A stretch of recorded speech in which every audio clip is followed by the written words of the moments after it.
Darul Arqam. Darul Arqam. Kalau orang kafir Quraisy namanya Darul Nadwa. Dekat dengan ini, dekat dengan dekat sofa, dekat ya.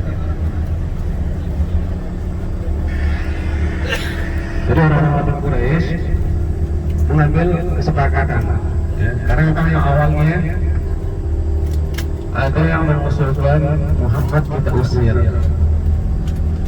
tapi yang sebagiannya bilang kalau Muhammad kita usir sudah pastinya nanti ketika dia sudah banyak, ya, karena Muhammad itu karismanya luar biasa kata mereka, pengaruhnya luar biasa.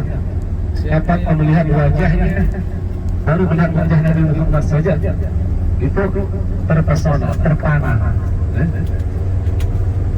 Itu yang dikhawatirkan kalau diusir Nabi Muhammad, nanti Nabi Muhammad ketika dilihat oleh orang sudah pasti orang akan simpati, maka cepat akan banyak sahabat-sahabat yang mendukung Rasulullah, banyak orang-orang yang akan masuk Islam. Dan itu dikhawatirkan kalau sudah banyak maka Nabi Muhammad dan sahabat dan umat Islam akan kembali kepada Mekah untuk balas dendam. Hanya ada yang mengusulkan bukan Muhammad kita betul saja, Muhammad kita betul. Soalnya yang milik Islam ini penguatnya adalah Muhammad. Tapi yang satunya lagi bantah, Muhammad itu bukan orang sembarangan, ya. Dia dari keluarga bangsawan terbesar di pertama ke Al-Mukarramah, ya. Kalau bahasanya kita, marganya itu marga paling tinggi. Dari Hashim itu marga paling tinggi di kalangan Quraisy. Ya kalau kita buruk, ya udah nanti keluarganya karena mereka bangsanya yang besar, bangsawan, pasti kita akan dituntut. Akhirnya satu lagi mengatakan bahwa gini aja, kita kumpulkan dari sekian banyak marga, yang marga yang terpandang kita ambil satu-satu setiap marga. Jadi banyak marga diambil satu-satu, bangsawan dikasih senjata. Ya walaupun marganya Bani Hashim tinggi katanya, tapi melawan banyak bangsawan sudah pasti kita yang menang. Akhirnya disepakati pada waktu yang ditentukan mereka menyiapkan untuk mengepung rumah baginda Rasulullah Shallallahu Alaihi Wasallam. Habis terlebih dahulu Rasulullah sudah dapat isyarat, ya. Sudah dapat isyarat melalui malaikat Jibril alaihissalam. Karena orang-orang kafir Quraisy, ya, ketika pulang dari Nadwah, dari musyawarah, mereka nggak bisa jaga rahasia. Terutama kalau sama istrinya juga nggak bisa. Sayang istri katanya. Ketika satu rumah, juga ada sama istrinya. Sampai jam segini baru pulang, sudah kemana mas? Ya sekali dua kali ditanya, nggak mau jawab. Ketiga kali barulah dia tanya. Tapi janji jangan cerita sama siapa-siapa, kan? Dia dikasih tahu, oh Nabi Muhammad rencananya akan dibunuh. Ya biasanya si ibu itu begitu pasang. Gitu. Cerita sama temannya, Muhammad mau dibunuh, nanti malam mau dibunuh. Tapi jangan cerita ya, jangan kasih tahu siapa-siapa. Seperti itu. Tapi mudah-mudahan di pulang ke sini enggak ya? Enggak ada pertanyaan. Enggak ya? Dan enggak ya? Kita mudah-mudahan ya. Salah semoga setelah sampai kota Mekah, ya, sudah ada sudah. Masyarakat sudah mulai terjaga, ya, sudah mulai terjaga. Jadi singkat cerita, berita tersebar. Akhirnya sampailah ke telinga mulia baginda Rasulullah SAW. Dan beliau langsung perintahkan untuk berhijrah meninggalkan kota Makkah menuju kota Madinah. Tapi Rasulullah SAW tidak langsung keluar begitu saja, ya. Karena apa? Karena Rasulullah masih menyimpan orang-orang Quraisy. Beliau masih menyimpan titipan orang-orang Quraisy. Nah itulah gobloknya orang-orang kafir Quraisy. Percayanya cuma sama Nabi Muhammad. Tapi kenapa mereka mau membunuh beliau? Mereka nitip harta ke Nabi Muhammad, bukan ke istri mereka, bukan ke orang tua mereka, bukan disimpan di rumah, tapi dititipnya kepada baginda Nabi Muhammad SAW. Itulah gobloknya. Makanya mereka dikatakan jahiliyah, zaman kebodohan. Udah percaya sama Nabi, tapi nggak mau ikut ajarannya Nabi. Bahkan Nabi mau dibunuh. Itulah makanya jahiliyah. Dan Rasulullah minta kepada Sayyidina Ali untuk datang, diminta untuk mengembalikan harta, ya, barang-barang titipan orang-orang kafir Quraisy kepada Rasulullah SAW. Itu diminta dikembalikan. Dan Rasulullah menyatakan kepada Sayyidina Ali juga bahwa beliau akan hijrah. Lalu beliau bertanya, kira-kira siap gak menggantikan aku tidur di tempat tidur kepada Rasulullah? Dengan tanpa ragu-ragu Sayyidina Ali mengatakan, aku siap ya Rasulullah, apapun yang terjadi aku siap ya Rasulullah. Singkat cerita, Sayyidina Ali yang menggantikan Rasulullah tidur di tempat tidur Rasulullah. Dan Rasulullah keluar, ya, menuju rumah Sayyidina Abu Bakar As-Siddiq. Sebelum keluar, ya, ketika dalam keadaan terkekang rumah beliau, itu dijelaskan di dalam Al-Quran. Tapi bukan Rasulullah membaca wa ja'alna min baini aydihim sadda, bukan, ya. Maksudnya peristiwa terjadi keluarnya Rasulullah dari rumah beliau tanpa ada hambatan, itu dijelaskan di dalam surah Yasin, diterangkan di dalam Al-Quran. Wa ja'alna min baini aydihim sadda wa min khalfihim sadda wa aghshaynahum fahum la yubsirun. Kami jadikan di depan mereka dinding, di belakang mereka dinding, seperti itu, sehingga mereka tidak dapat melihat. Benar saja Rasulullah keluar, memang sejarahnya adalah Rasulullah mengambil pasir terlebih dahulu. Pasir diambil, dilemparkan, sehingga membuat orang-orang yang mengambil rumah beliau dalam keadaan tertidur. Singkatnya, setelah beliau sampai di rumah Sayyidina Abu Bakar, beliau mengajak Sayyidina Abu Bakar As-Siddiq berangkat. Orang-orang kafir Quraisy itu tiba-tiba ada yang membangunkan. Ada kakek-kakek datang, apa yang kalian tunggu di sini katanya? Kami ingin membunuh Muhammad, kata mereka.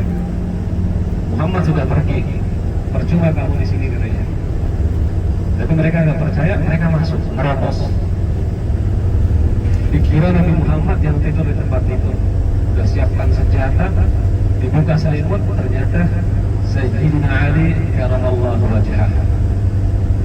Ada yang ingin bunuh Sayyidina Ali, ditahan sama yang lain. Ini anak kecil, percuma katanya. Karena yang tujuan kita adalah Muhammad. Kalau Muhammad mati, maka Islam pun akan punah. Sudah pasti orang-orang itu akan kembali ke keyakinan nenek moyang kita, menyembah berhala. Jadi, singkatnya, Rasulullah tidak langsung menuju kota Madinah.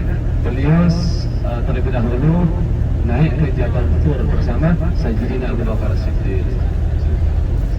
Di situ keluar, ya, muncul mukjizatnya Rasulullah SAW ketika masuk di dalam gua. Tiba-tiba ada ranting, ada tumbuh pepohonan, ada merpati yang bertelur. Disitulah mukjizat yang luar biasa. Orang-orang kafir Quraisy sampai di atas.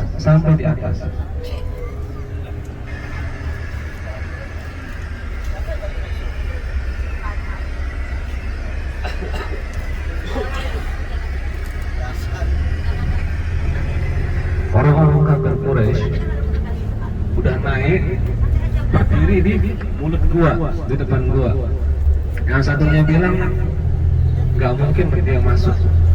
Kalau mereka masuk, sudah pasti ini merpatinya telurnya pecah, bahkan mereka terbang. Sudah pasti ada bekas tapak kaki, ya ranting patah, tumbuh-tumbuhan pun akan rusak seperti itu. Tapi seandainya mereka nunduk ke bawah sedikit aja, Nabi dan sahabat akan kelihatan. Itulah salah satu ciri khasnya orang Arab pada dulu, keangkuhannya. Mereka pantang nunduk, ya. Sampai sekarang lihat aja orang Arab pantang petenteng seperti itu. Karena memang dari nenek moyang mereka seperti itu. Kalau menunduk tanda kalah. Karena kalau mereka nunduk sedikit ke bawah, Nabi akan kelihatan. Karena mereka ragu masuk, mereka ambil kerikil, lempar ke dalam gua, sampai mengenai jidatnya Sayyidina Abu Bakar As-Siddiq. Dan Sayyidina Abu Bakar As-Siddiq berusaha menahan rasa sakit. Dan disitulah salah satu terjadi mukjizat juga ketika Rasulullah istirahat, tidur di pangkuan sahabat tercinta Sayyidina Abu Bakar As-Siddiq dalam keadaan tertidur. Ternyata ada lubang yang tidak ditutup.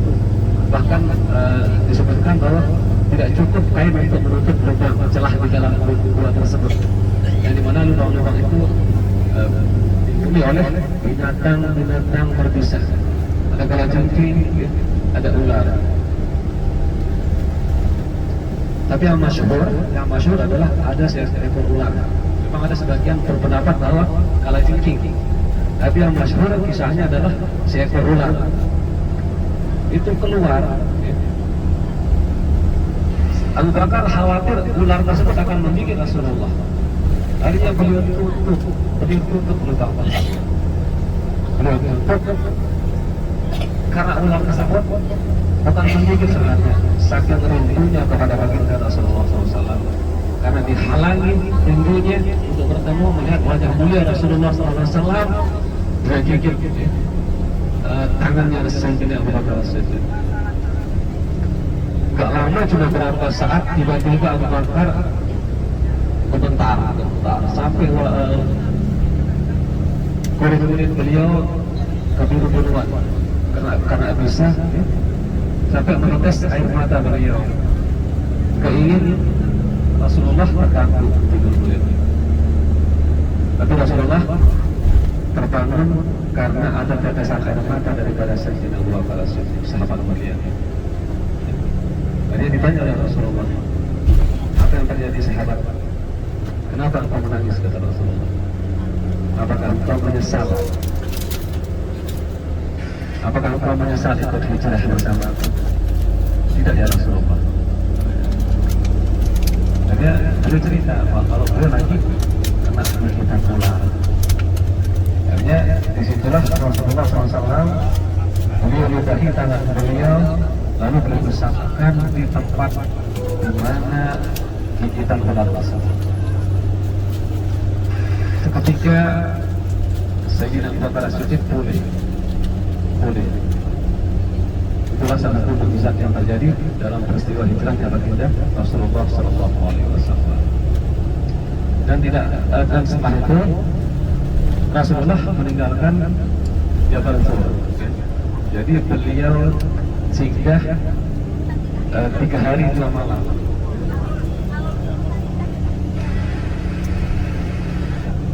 Jadi beliau singgah 3 hari 3 malam, ya.